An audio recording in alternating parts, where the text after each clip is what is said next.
Brian the Birdman here. This is the 2017 field season. This is my 6th point of the morning. And I got to get a hustle on it because we're already about 7:30 in the morning here.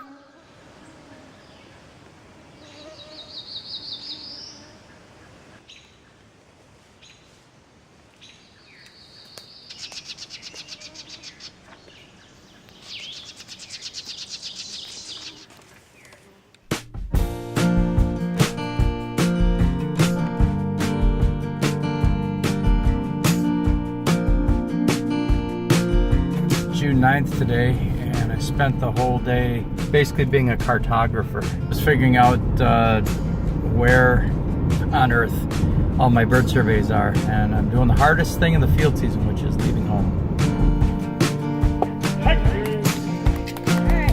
What's up, Zach?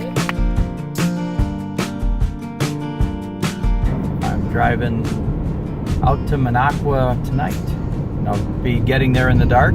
And I will not be setting up camp. I will be immediately beginning to conduct a whippoorwill survey route.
I'm doing my roadside WSO surveys, which are drive surveys, but this road just a little bit paint scratchy, so I'm walking, getting some exercise.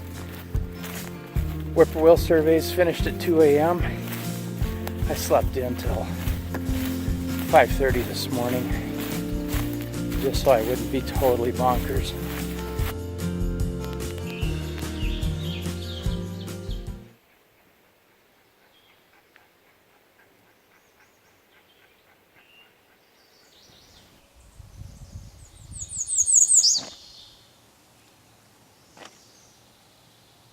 And it's official, I'm already getting tougher. No-see-ums and mosquitoes are really amazing right now. Yeah, I'm feeling it. It's good. I'm in the toughening process right now. Holy.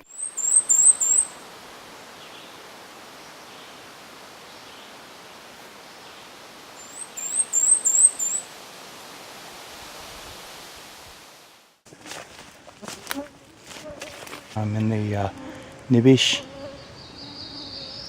Lake area, and I've got a black-throated blue warbler. Point number 4.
for all my professed love of mosquitoes in all places wild. These little no-see-ums are really something. Chestnut-sided warbler. Ferocious. Almost the point of hindering concentration. Really feeling the fire. So once my immune system gets used to these little buggers, I'll be happy, but I think I'm going to be pretty ugly for a few days.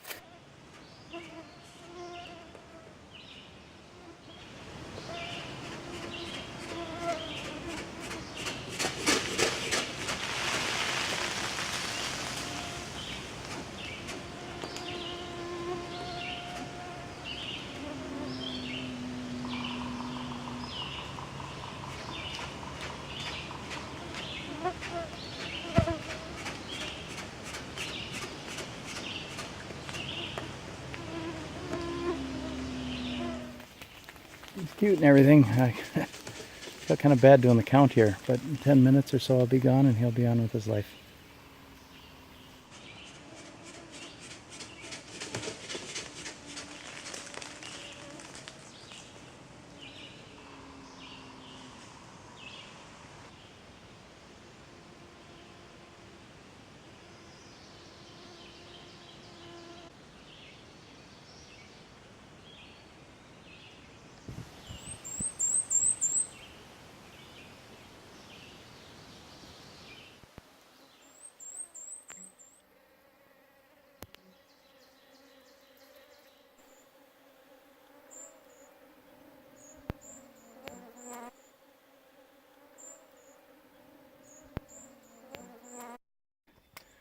Awesome swamp conifer.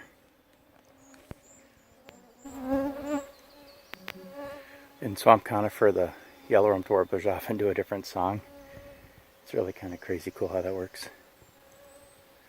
And so do the blackburnian warblers.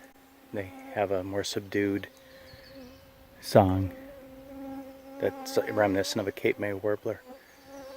I almost wonder if it's because they're competing with those guys right there, the golden crown kinglets. So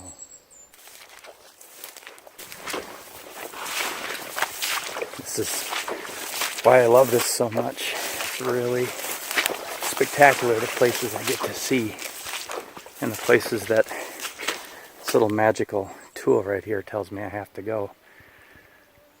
Whatever it is, it's got to be 250 meters from the last place.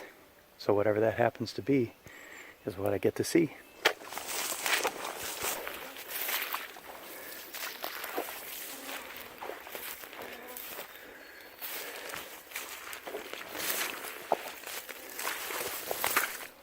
American conservationist Aldo Leopold said, "Too much safety seems to yield only danger in the long run."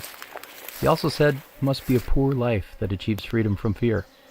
Some of the greatest ecological catastrophes in recent history have come from the human desire to wipe out mosquitoes. To rid an ecosystem of mosquitoes is to destroy it. Despite disease risks, mosquitoes are valuable. Mosquitoes are food for tropical migrant birds. Further, the aquatic larvae provide abundant food for other aquatic insects and, both directly and indirectly, food for frog and salamander tadpoles, young fish, and maybe even ducklings. When the mosquitoes bite me, my blood boosts their reproductive potential, and they contribute more greatly to the food web. I eat walleye, perch, and bluegill. When I give my blood to the mosquito, I'm just donating back to the ecosystem that feeds me. Yeah, survey point number 39. Spectacular. Got purple finch and palm warbler singing already. And there might just be a mosquito or two.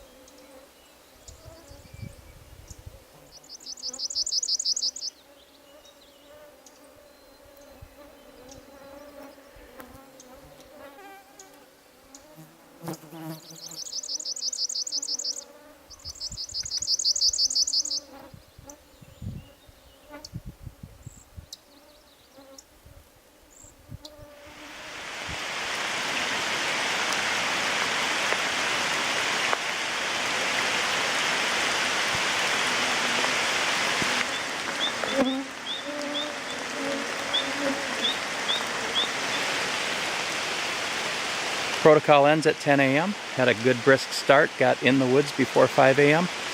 Had my first count started at 5 sharp. Got 11 counts done, started my 12th, and the rain and the wind came. So birds are done, and no more data to be collected. I can now spend the rest of my day scouting, but most likely the really cool stuff is all spent for the day.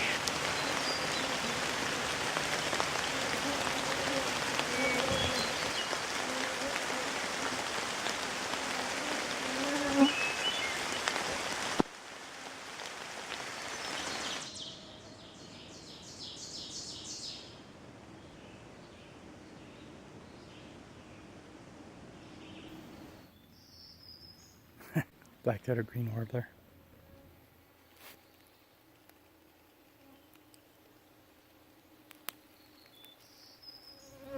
Birds have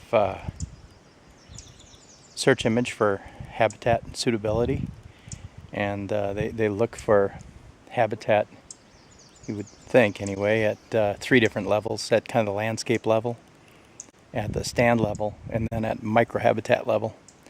And if you've got a significant stand of suitable habitat, if it's got the right characteristics of landform and water and soil, and the types of vegetation that are supported by that match up, birds then can seek the microhabitat components.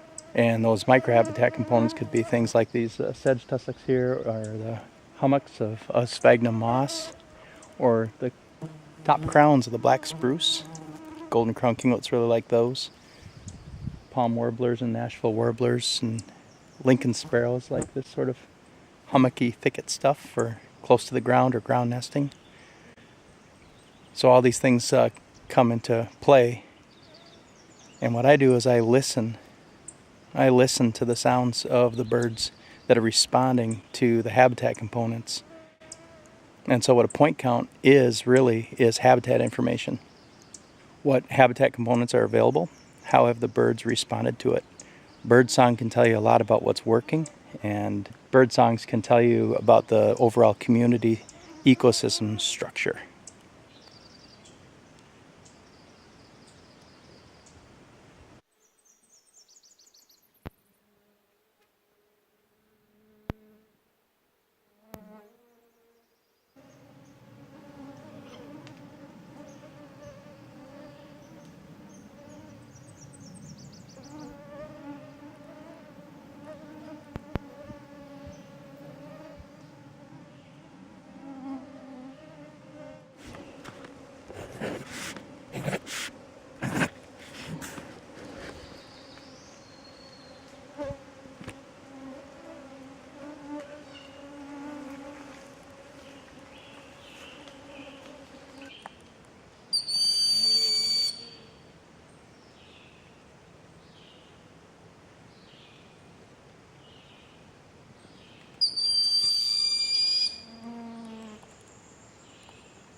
Animals relate to the physical structures of forest ecosystems every bit as much as they relate to the diverse attributes provided by the life cycles of different species. Trees and shrubs, both dead and alive, provide valuable physical structure. Look at all of the different layers in this ecosystem cross-section. There's a canopy, subcanopy, and shrub layer, and the forest interfacing with the water. At the margin, both emergent and submergent vegetation, the quality of the water. How can we measure all of this? Well, studying birds is a great way to gain valuable insight into how an ecosystem is working. Bird surveys provide an effective and inexpensive way to gain huge amounts of valuable ecosystem information. The assemblage of different bird species in a location provides a vivid picture of available habitats. Birds are very abundant in most environments, and bird communities respond quickly to environmental changes. The assemblages of different bird species will actually change in response to important habitat changes. And many of these changes are already understood by biologists. Thus, bird communities can be diagnostic of change. Because birds sing, call, and display, they are detectable and easily studied with minimal equipment. With complex songs and vibrant colors advertising their lives, we can see, hear, and experience the health of an ecosystem in a way that is easy to appreciate and quantify. Declines in bird abundance can signal declines in other ecosystem components, and changes in bird community structure may point to an important habitat change. The great American ornithologist Roger Troy Peterson said it best when he said, "We have no choice. We must save the birds, for in saving the birds, we save ourselves."